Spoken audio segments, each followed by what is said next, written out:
15 of the best engineers in the building had tried and failed. But when his nanny solved it in 30 seconds, everything changed.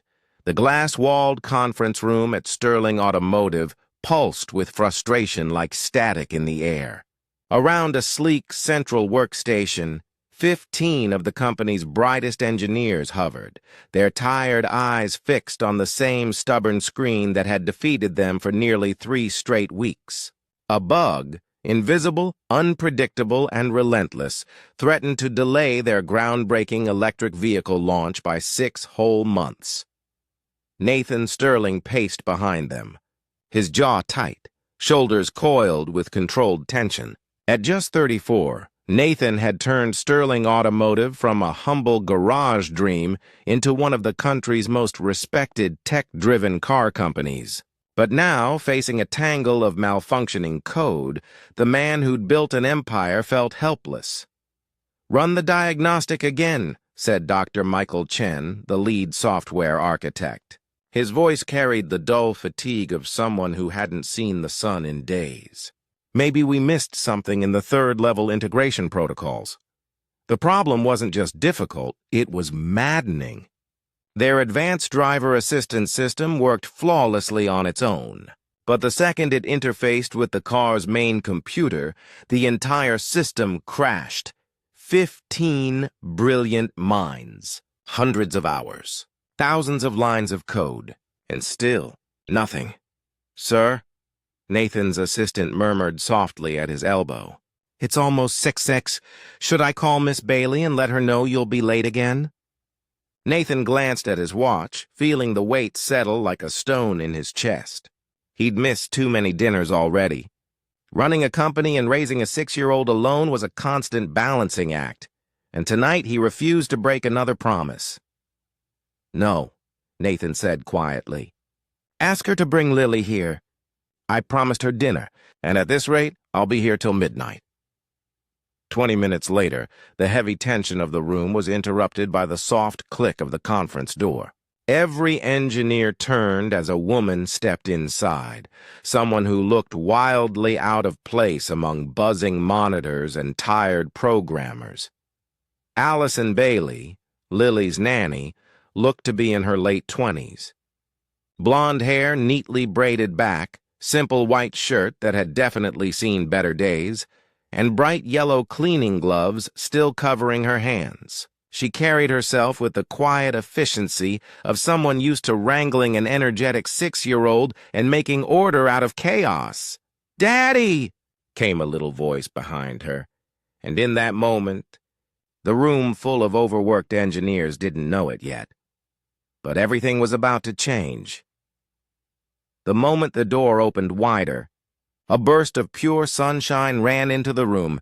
"Daddy!" 6-year-old Lily Sterling squealed as she sprinted across the polished floor, pigtails bouncing behind her. Nathan barely had time to crouch down before his daughter threw her arms around his neck. "Allie and I made cookies," she announced proudly, her cheeks flushed with excitement. "We saved you the ones with extra chocolate chips." And just like that, Nathan's carefully contained tension cracked. He smiled, really smiled, and for the first time that day, he lifted her easily, breathing in the warm, familiar scent of his little girl. For a brief moment, the endless lines of broken code, the exhausted engineers, the looming deadlines, all of it disappeared. "That sounds perfect, sweetheart," he said softly. "Just let Daddy finish this meeting and then it's cookies and dinner, deal?" "Deal!" Lily grinned, then peered over his shoulder with wide eyes. "What's everyone looking at?" Nathan chuckled, lowering her gently to the floor. "We're trying to fix something very complicated. Kind of like when your favorite toy breaks, but a lot harder to understand." Allison Bailey, standing quietly near the door with Lily's little pink backpack slung over her shoulder, offered a polite smile. She clearly didn't want to interrupt a room full of people doing whatever it was they did with all those glowing screens. But Nathan noticed something the others didn't. Allison's eyes drifted toward the main monitor, the one displaying the labyrinth of code.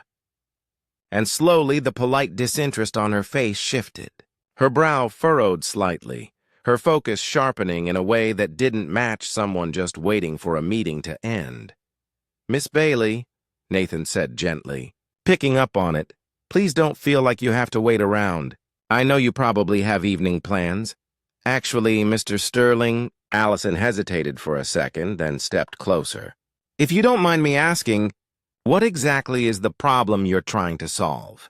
15 pairs of tired engineer eyes turned toward her at once.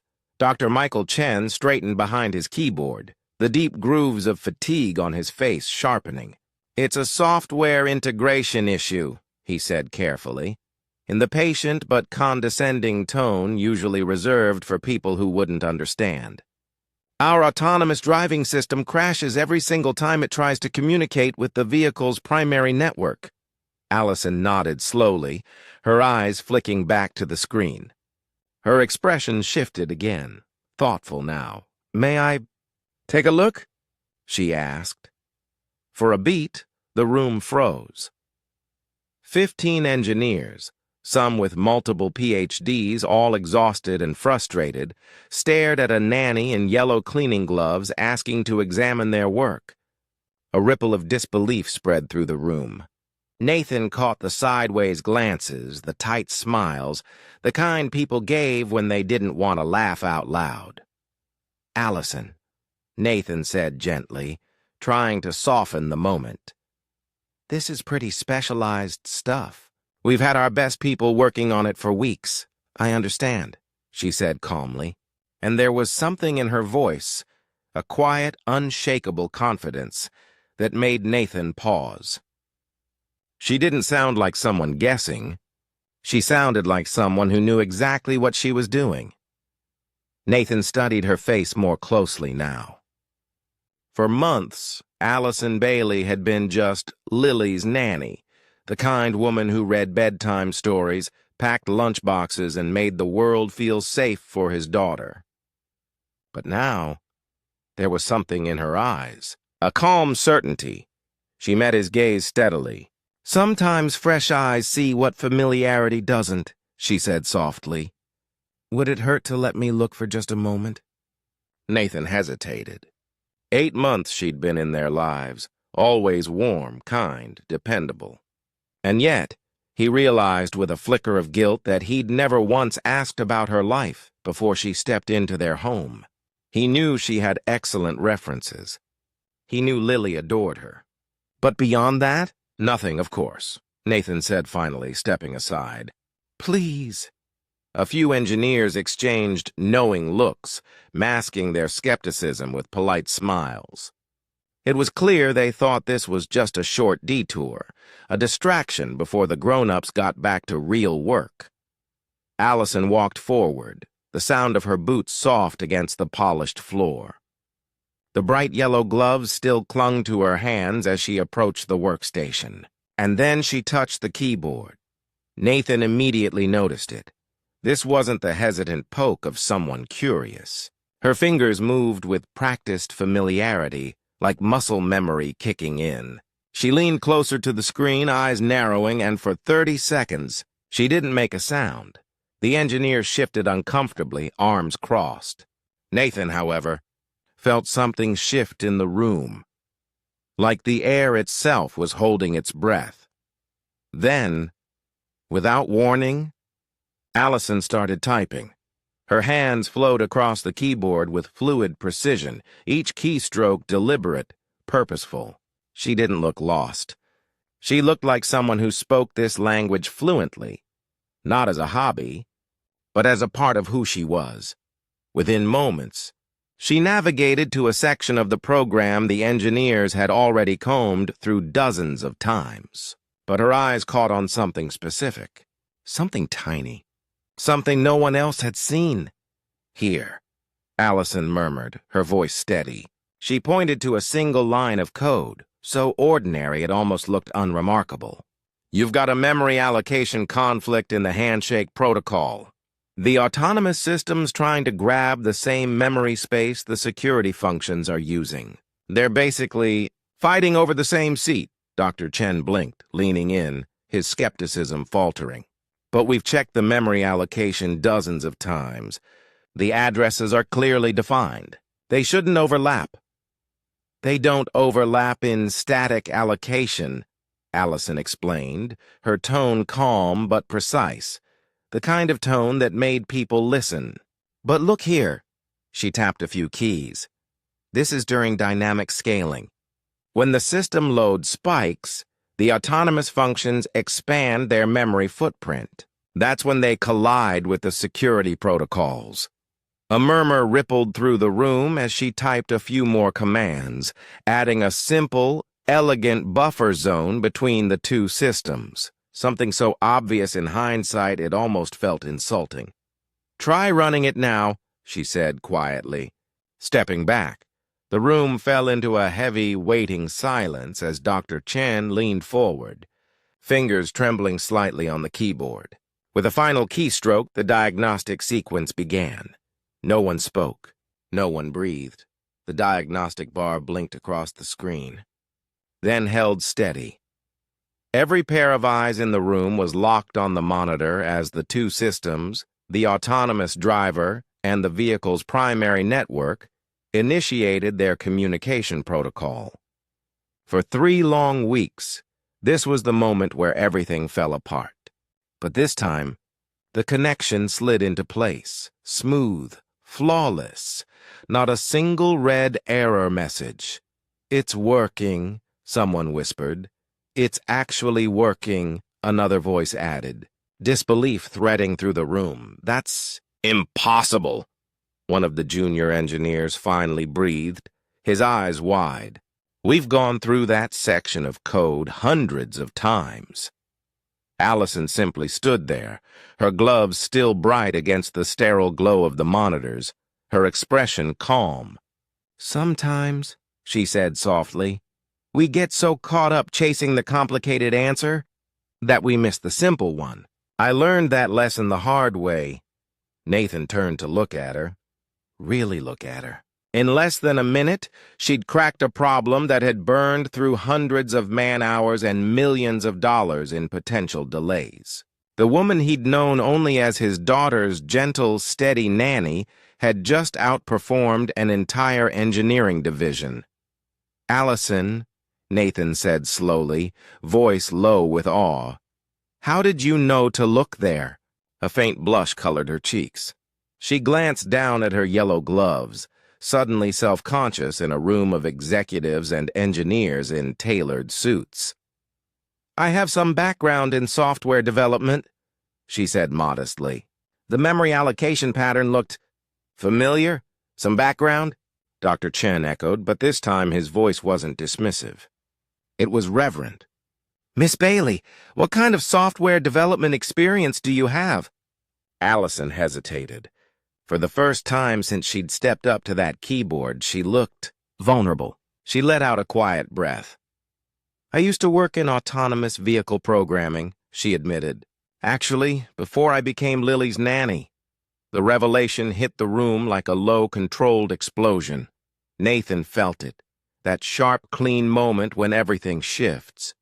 This woman, the one who packed his daughter's lunch and read bedtime stories, wasn't just clever. She was extraordinary. "You used to work in autonomous vehicle programming," Nathan repeated, his mind spinning. "Where? When? And why are you working as a nanny?" "I was the lead programmer for the Aurora project at TechFlow Industries," Allison explained softly. "We were developing the next generation of self-driving systems, but 2 years ago the company lost funding. The project was shut down. For a heartbeat, Nathan couldn't breathe. The Aurora Project, a name whispered in every corner of the automotive world. A program years ahead of its time, legendary for its innovation and its mysterious disappearance. Dr. Chen's eyes widened as the weight of what she'd just said hit him.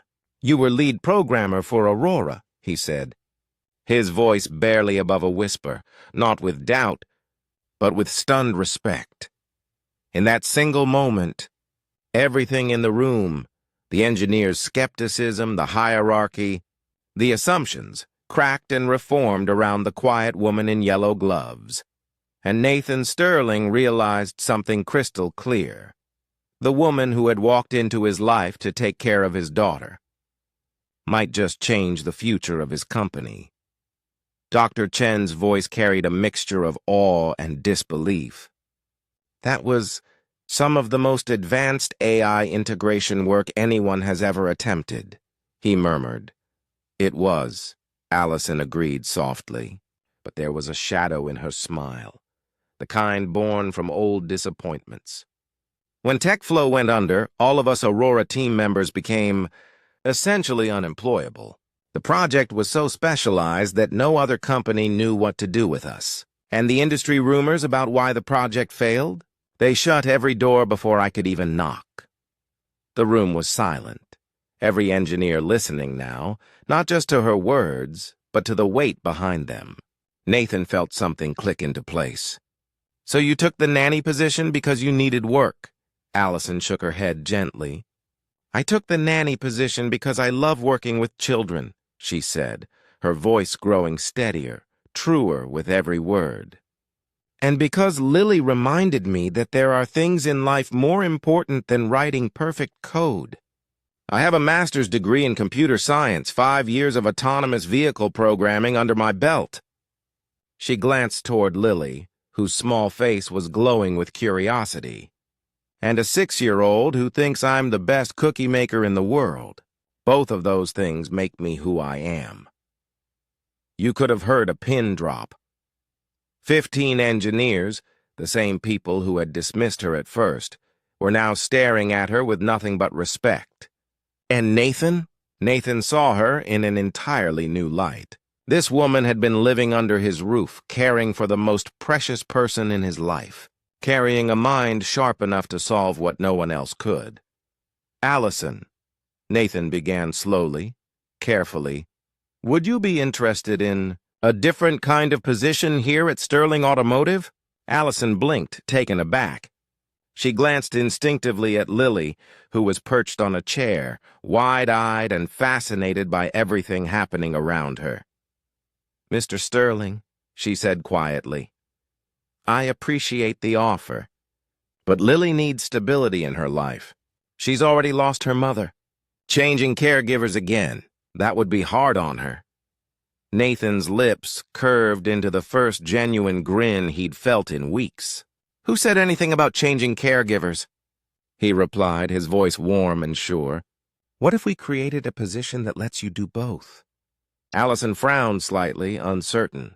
Chief of Autonomous Systems Development, Nathan continued, his mind already spinning with possibilities, with a schedule that ensures you're home when Lily gets back from school. A flexible role, one that recognizes both your brilliance and what matters most to you. The offer hung in the air, not as a business proposal, but as something far more human. Allison's throat tightened. She had spent years feeling like a ghost of who she used to be, her skills buried beneath storybooks, nap times, and peanut butter sandwiches.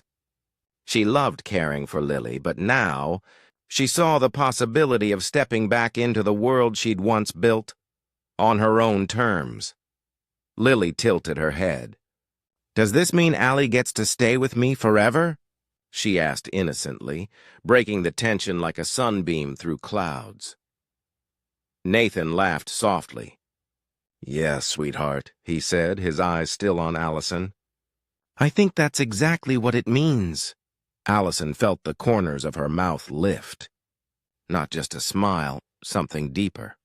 A door she'd thought was closed forever had just opened again, and in that brightly lit conference room, surrounded by stunned engineers and one overjoyed little girl, the woman in yellow gloves stepped back into the future she thought she'd lost. Moral closing narration. Sometimes the greatest solutions come from the most unexpected places. Genius isn't always found in boardrooms or titles. Sometimes it's standing right beside us, wearing yellow cleaning gloves and holding a child's backpack. The offer that Nathan extended to Allison didn't just change her career, it transformed the entire culture at Sterling Automotive. As Chief of Autonomous Systems Development, Allison brought not only technical brilliance, but also a unique kind of leadership. She approached complex problems with the same patience and creativity she used when explaining the world to a curious 6-year-old. But more importantly, she remained Lily's caregiver. The company's most innovative engineer was also the woman who helped with homework, organized play dates, and baked chocolate chip cookies for business meetings. 6 months later, when industry magazines wrote about Sterling Automotive's revolutionary breakthrough in autonomous vehicle technology and their forward-thinking approach to work-life balance, they focused on management strategies and cutting-edge engineering. Nathan always smiled when he read those articles, because he knew the real story wasn't about algorithms or processes. It was about a woman who wore yellow cleaning gloves and carried the kind of wisdom that doesn't come with a degree. Sometimes the most valuable expertise doesn't come from the people with the most impressive titles, but from those who understand that solving complex problems requires both knowledge and heart, and sometimes the best business decisions happen when we recognize that brilliance isn't always dressed in a suit or backed by a perfect resume. In a world that often mistakes credentials for capability, Allison Bailey reminded everyone at Sterling Automotive of a timeless truth. The most innovative solutions often come from people who see problems differently, not because they lack expertise, but because they know that the most important systems we build are the ones that support human connection, growth, and the quiet power of being valued for all that we are.